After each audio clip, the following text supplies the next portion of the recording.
This is presentation number 4 for Sarah Owens for thesis in the MSSD program at Philadelphia University.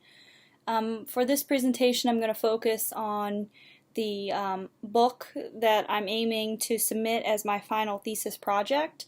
I've set up the book template, and I'm just going to kind of go through that because it acts as a visual outline as well as a way for me to see where I'm going to place my text from my thesis paper within this book. So I intend to actually submit this as the final document, and the text will read not only as one single flowing document, but also pertain directly to the images and sketches on the pages where it is. So I'd like the text to kind of be encompassed as sections within themselves, so that if someone picked it up, they could read sections of the text as well as read the entire thing and have that be a comprehensive research document.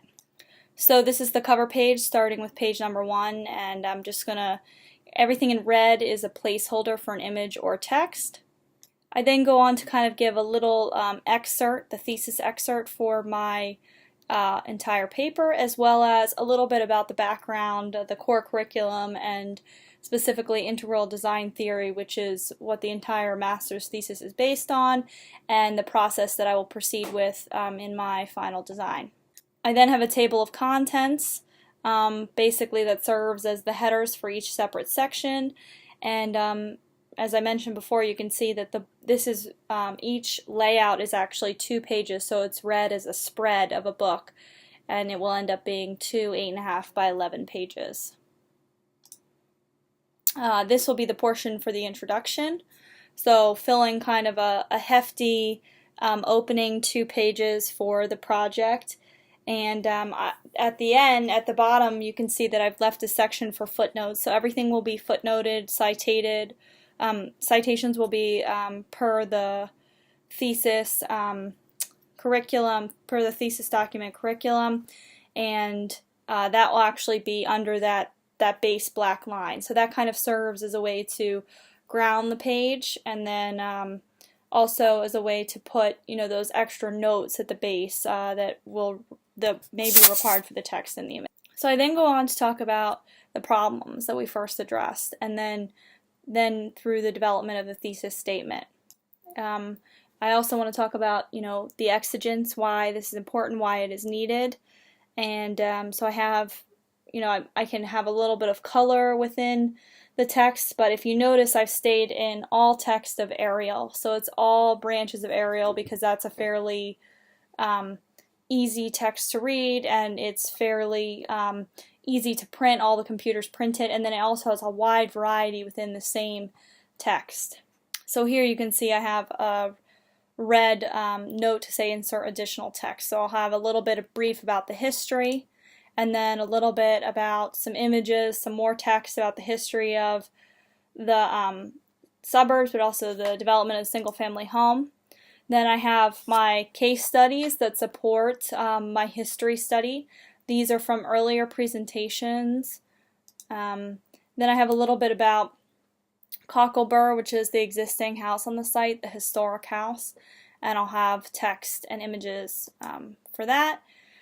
Then I decided to go macro, so explaining first of all the suburban community challenges, so the large-scale challenges that are faced by the community.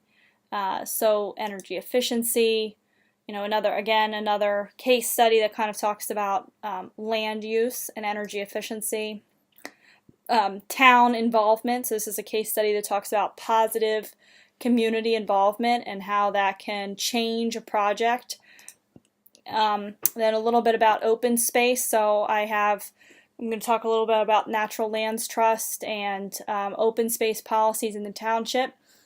For instance, the township that this project will be located in is Tredyffrin, which does not necessarily have a budget for purchasing open space due to the fact that the township is fairly dense in its suburban community, whereas other townships that I will compare it to, such as West Pikeland, have a specific budget that is pulled out of the taxes to purchase open space, and then that is then maintained by the Natural Lands Trust. So a little bit about that system, why it is successful, how it works, perhaps how it could be implemented in townships where it is not already part of the township and there may be no open space to actually purchase, but how people could start to put easements on their properties if they have more than, say, 1 acre, which is, this property is 1.7, so it is subdividable in this township. So perhaps, the idea that you would purchase an easement on a portion of the property. Talking a little bit about community parks and outdoor spaces. So again, that's something that Tredyffrin, the township that this project is located in, can absolutely has parks and open space, parks and community spaces that are focused around certain activities such as sports or playgrounds, etc. And then a little bit about preserved lands, which is a separate portion than open space because they are actually usually focused around natural landscapes. So for instance, a wetland or a bird sanctuary.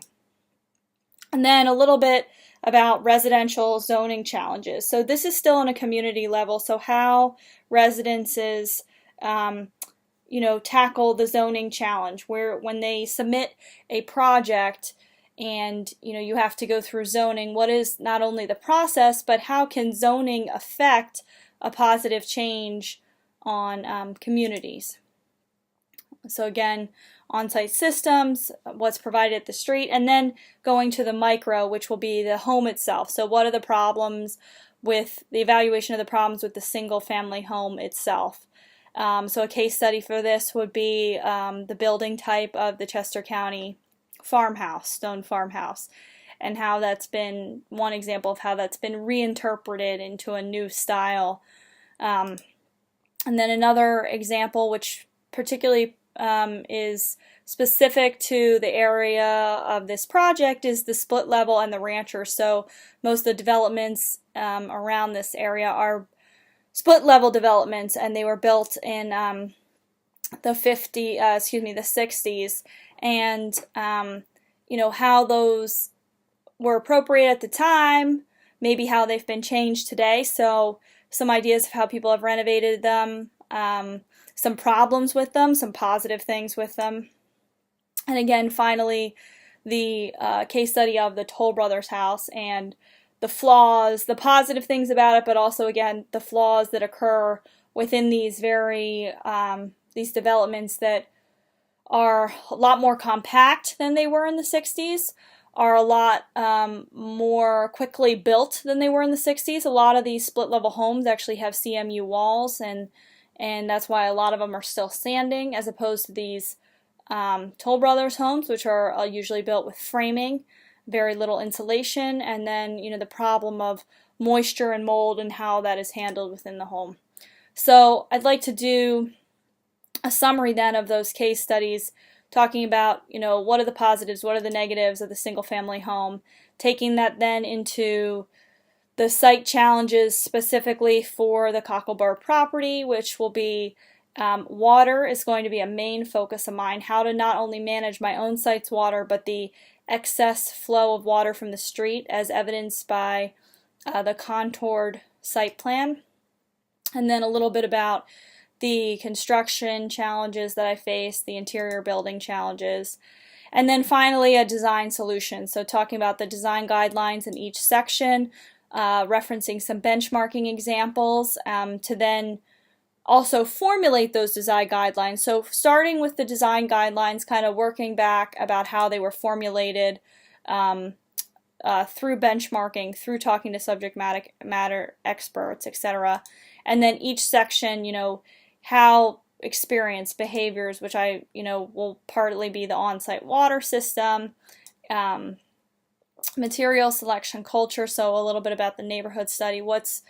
How does the project, has it seen from the street? What is the effect of the collection of the water on the property surrounding it? And then a little bit about the culture. So particularly for this, I'd like to do a cost study for culture.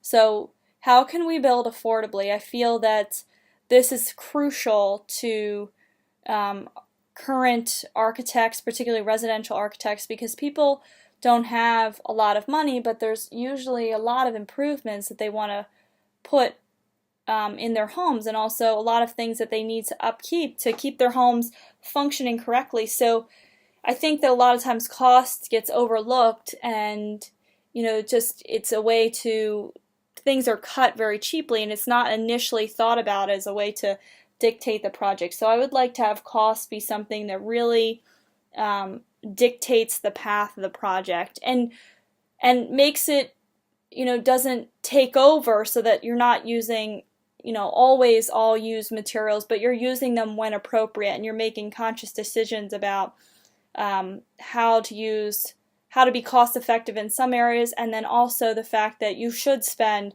a certain amount of money in other areas to get a quality product. Systems will be mainly about, the open space, and then I would like to take an opportunity to rewrite a little bit of the township ordinance in a way that may provide better stormwater management for Tredyffrin, which currently does not have a stormwater management ordinance, and then also provides a little bit more stricter guidelines for residences that would affect an overall change, in the way that water is managed, in the way that people build, etc.